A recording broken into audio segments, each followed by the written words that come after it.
Well, first and foremost, thank you for the kind and charitable words for the lawyers. Actually speaking, in the newspaper last 2 days, it's a pleasant surprise that lawyers have been given kudos and good words are coming. Otherwise, the common adjectives we hear about lawyers are liars and lawyers are devil. I mean, one of the adjectives was given by my own wife that I'm a liar. So it is a welcome change in last 2 days, particularly into the ICJ. But enough of self-praise and let's come to the real topic.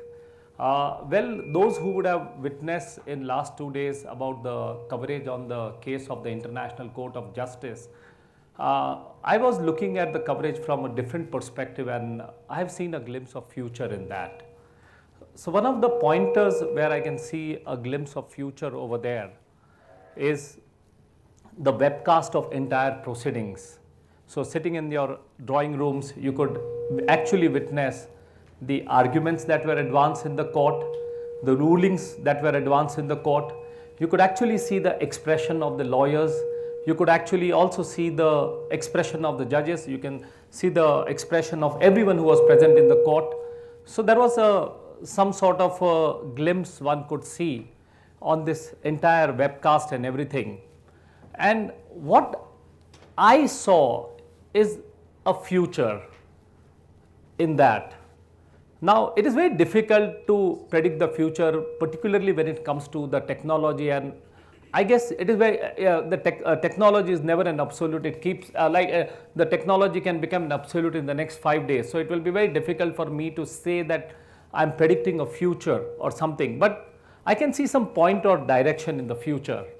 And the point which I want to make, where people across the globe, the concern that is being faced is the future of a court which is paperless and peopleless.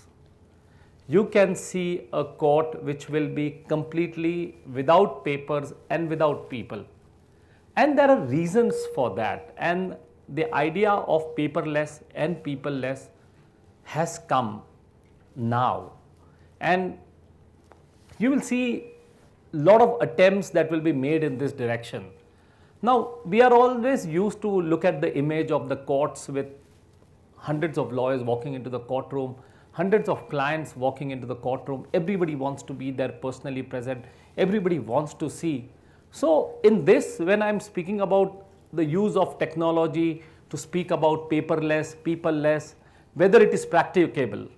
Now, also last 1 week has been a lot of discussions about hacking. I mean hacking. So is technology safe enough when we are talking about, court cases, something decide the fate of the individuals or the fate of so many people. And if you allow the technology to fudge the records and change the records, it can, what is the impact it can have? Now, let me drive home the point for the case for a paperless and peopleless future by sharing a couple of my personal experiences. Bit funny in nature, but I thought, it's very, and then you can understand how paperless and why the case for paperless and peopleless court. Now, the example that I'm giving is about a divorce case that was handled by me. A divorce case where a couple got married in Bombay and the divorce, within 15 days the marriage split and the person had to travel, someone had to go to London and the girl remained in Bombay. So the idea is that both of them ultimately decided that they have to file a petition for mutual consent and they should approach the court. So now, to get a simple order where the parties want to mutually terminate the marriage is an easier idea. There is no contest over there. So why should the parties there, why should the lawyers be required to be going, and is it not possible that you can just file a petition and the court takes this thing? So to file the petition, you have to come to the court. The guy, the boy concerned was working in London, so he had to first take a leave to come for the filing of petition. Thereafter a month, there is a date for counselling, so he has to again come from all the way from London for the counselling. After that, you have to wait for the 6 months before the actual order of termination of marriage is passed. So you have to come, and the scene is that both the boy and the girl have to go in front of the judge and they have to say that we want a mutual termination because the court wants to hear from them personally. There was a small drama. I had called the parties to the office, and a day before I thought that, I sensed some trouble. I said, okay, let's not meet in my office, we'll meet at my home. And I told everybody in the home that I would like to be all alone when I'm meeting them. And then they realized the reason is that when we started, there was a heated exchange. Although both of them had agreed that they will mutually apply for a divorce, but the girl went and banged that guy and slapped him left, right.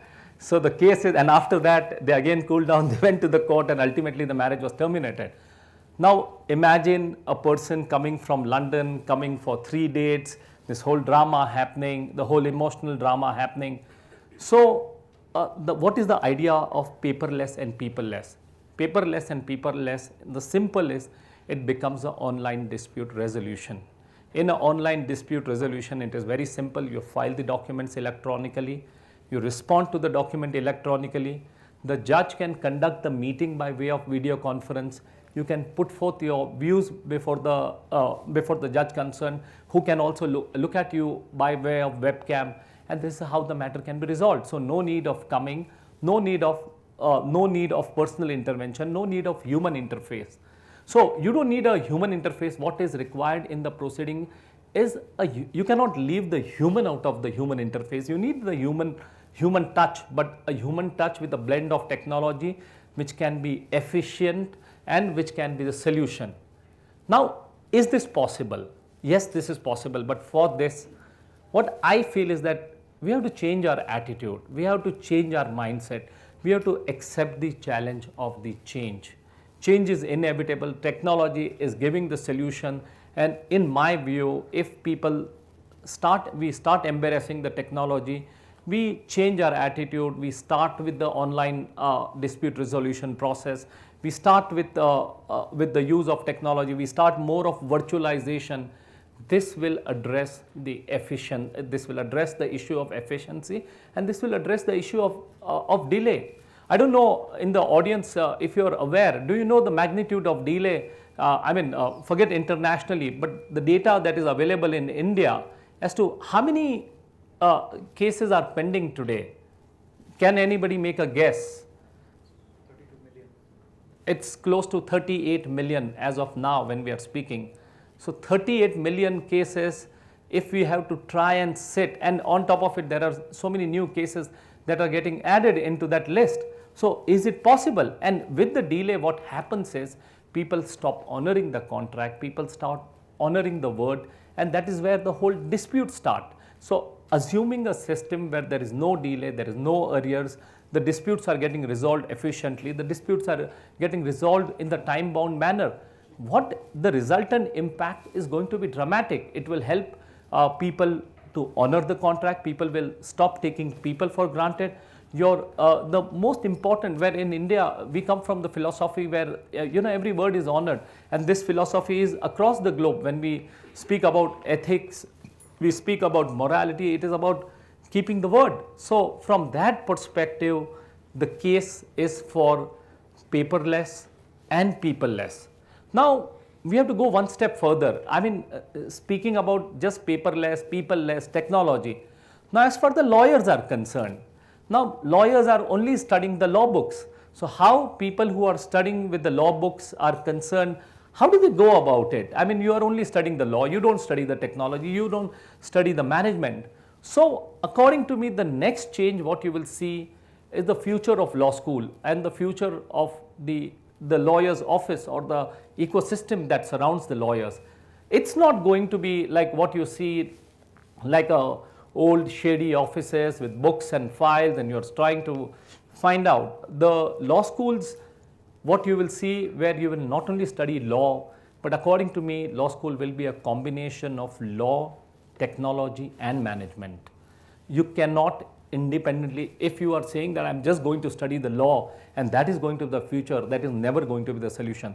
The solution is the curriculum, where we have to create a future breed of lawyers who will be legally sound, technologically update, and they will have the management skills. Because ultimately, also one of the step in the future is the courts cannot be just run by the judges alone or by the legal system. You will need the management system. You may see the case for a CEO in the court who will look after, who will look at the data. Data science is going to be important. He will start looking at the data analytics. The data analytics can put a board. He can go to the judge and he can say, listen, you have got 100 cases, you have got 300. It will require so much of time. So this is all about a science. It is all about putting the process, use of technology, and this is where according to me, it's a great food for thought for people who are in R&D and people who are looking at technology. At one end, we are discussing about the H-1B visa issues and what is going to happen. But according to me, technology is going to open up a huge opportunity. There is a huge opportunity that is lying for people, I mean, across the globe, people in India, to come ahead to think about as to how they can use the technology to change the future, to change the courts, and the research and developments can do in terms of using the data science, using the technology for the segregation of cases, using the technology to come as to how there can be a virtual system, or like, for example, like you see a lot of television debates. So if the debates can happen on the television, the courts can hear the argument in form of debate in a virtualized setup, in a webcast, and the arguments are advanced. It's become more efficient. So this is the future that one is going to be, and I think we have to be prepared to be dealing with this kind of the future, because the way things are going on, the way the whole the culture is building, if we are not going to grow with the trend, if we are not going to change, if we are not going to embrace the technology, we are going to paint a very sorry future. I mean, every day it is very common that people blame the lawyers for the delays, people blame the huge cost. Let me also give you an example as to how it can reduce the cost. Again, the example, like it's a funny episode where I was present in an office in one of the law firm, and I was talking to a partner, and someone just walked in and he said, he was very happy, and he told that, listen, there was some client, he came and he advised, and the whole, before filing the proceedings, he resolved the whole matter in a couple of hours. To which the answer was that, how did you resolve, if you will resolve the matter in 2 hours, how are we going to earn the income and the billable hours? So the tendency is to put like 4 or 5 lawyers on the job and bill by the hours. So technology can also give a solution to this. You can have you can segregate so many matters in such a manner, it will make your life simple, make your life easy.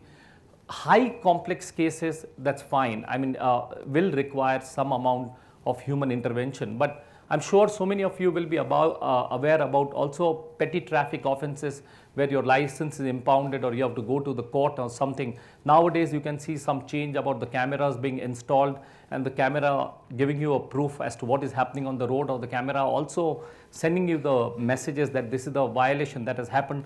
You don't need to go, and you have to make the payment online also. So if the banks have changed for last 15 years, the banks have come with the online banking, online payment gateway. This is the case now, what I predict for the future of the court, and this presents an opportunity for everyone to come with a case so that you can basically come with a solution of technology, you educate yourself and then see a different future. Thank you very much.